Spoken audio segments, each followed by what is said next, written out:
Good morning guys. Time check 9:49 in the morning.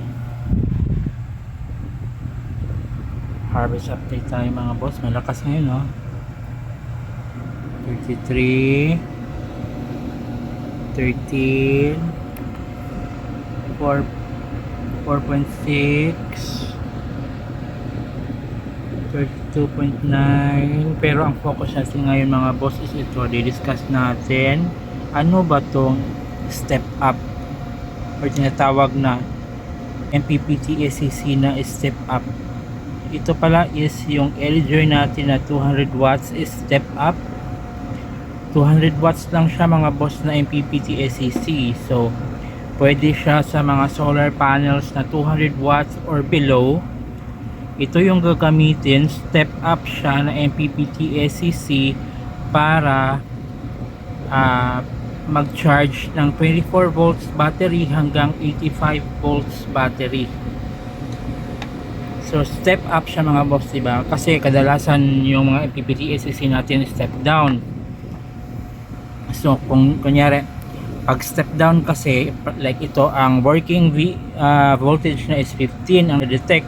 So ang pwede mong gamitin na battery na pwedeng i-charge pag step down is below that detected working voltage.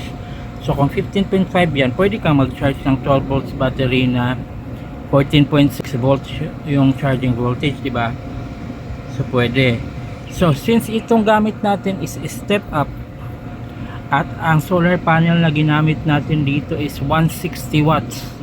160 watts isang piraso. Ang working voltage na na-detect ng LJ natin is 15.7. But since step up ito at ang battery natin is 24 volts, pwede natin gawing 29.2 yung charging voltage dito sa settings. So hindi siya gaya ng step down na kadalasan ng MPPT SEC na pag ganito ang pwede mo lang paggamitan nito is 12 volts. Since ito step up, pwede mong gawing 24 volts or 48 volts or 60 volts or 72 volts or 85 volts hanggang 85 volts na battery ang pwede nating i-charge. So ano ang advantage or ano ang benefits? So kunyari meron kang 48 volt system kasi nakakaluwag-luwag ka na, kapag upgrade ka na ng system mo into 48 volts na system, kaya lang may nakita kang solar panel mo na 200 watts or even kasi na try ko 240 watts na solar panel, gumagana pa rin kasi hindi naman perfect talaga ang di ba solar panel.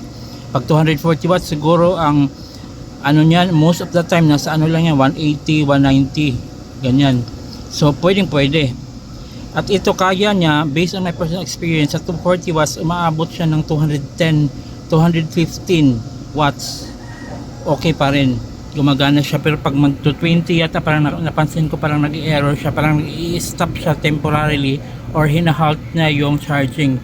Pero once na bumaba na yung yung harvest nasa 200 watts or below na, yon tuloy-tuloy naman na. So yon, step up ito mga bossing. So ang ginagawa, nakita mo yung balik tayo doon sa story natin or situation. May isang solar panel ka na 160 watts or 200 watts nakita. Ay, ito pala yung solar panel ko dati na hindi ko na nagagamit. Yung sayang naman kasi hindi pa naman siya sira. Pwede ko bang magamit to? Ang system ko ngayon is 48 volts na Hindi naman pwede itong i-gamitin to sa sa 48 volts kasi isang piraso lang to na 200 watts. Pwede na siya gamit nito mga boss. So through this MPPT SEC ng step up, yung 200 watts na solar panel mo, pwede mo na siyang gamitin para sa pag-charge ng 48 volt system mo or battery mo or 24 volts battery. Kasi ito, in-step up nga niya. Like for example ito, ang working voltage na detect niya is 15.6, 15.7. Pwede mong gawin dito, like yung battery natin is 24 volts. Ginawa ko siyang 29.2 sa settings, di ba? Pinindot ko yung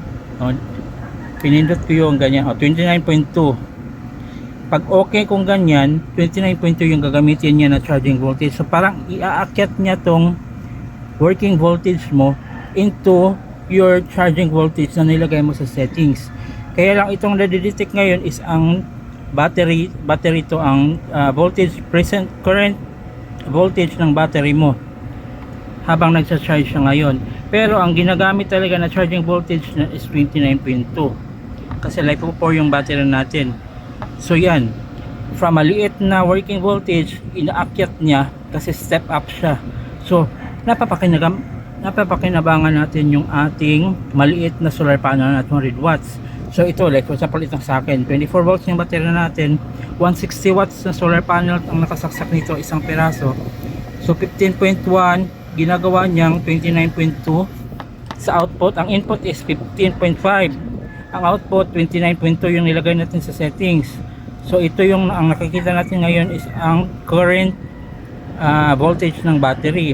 Tapos yung current naman na na-detect ng LEDjoy is 6.20. But since inakyat natin ang voltage, parang yung sum of the current napunta sa voltage kaya bumaba siya. Okay lang. Kasi kukumputin mo yan, yung 26.5 times 3 at saka 16.5 times 5, same lang yan. Binago lang niya ang sistema para magamit natin yung maliit na voltage sa pag-charge ng battery na malaki ang voltage, 24 volts pataas. So, yan ang ginagawa ng step up, mga boss. Ang kaibahan nila sa step down, kasi pag step down, like kunyari, step down na ganito, may step down din na ganito yan. Pag 15.8 yan, hindi mo na talaga pwedeng gamitin yan sa pag-charge ng 24 volts battery or even 48 volts battery. Kasi step down dapat pababa eh. Like kunyari 16 yan, 16. Tapos 14.6 yung 12 volts battery mo, 14.6 yung ginamit natin sa settings sa charging voltage. Yung 6 na yan, unlike dito sa step up na bumaba, pag step down ito, 6 na yan, siguro magiging 8 yan. Or magiging 9 dito sa current. So kailangan mo sa output na mas malaki ang cable na gagamitin, na kaya yung 8, 9 or kaya naman yan ng mga kahit na gauge 14 or gauge 12, di ba? So unlike dito na mas malaki yung current na pumapasok, ang output mas maliit kasi mas malaki ang voltage. Ganun lang mga bossing. So yan, sa mga nakikita ko to, pwede itong gamitin sa mga naka-EV yung electric vehicle na mga yung scooter or yung parang yung tricycle na medyo tawag doon, yung marami ngayon sa yung 3 wheels na di baterya, electric vehicle na may bubong.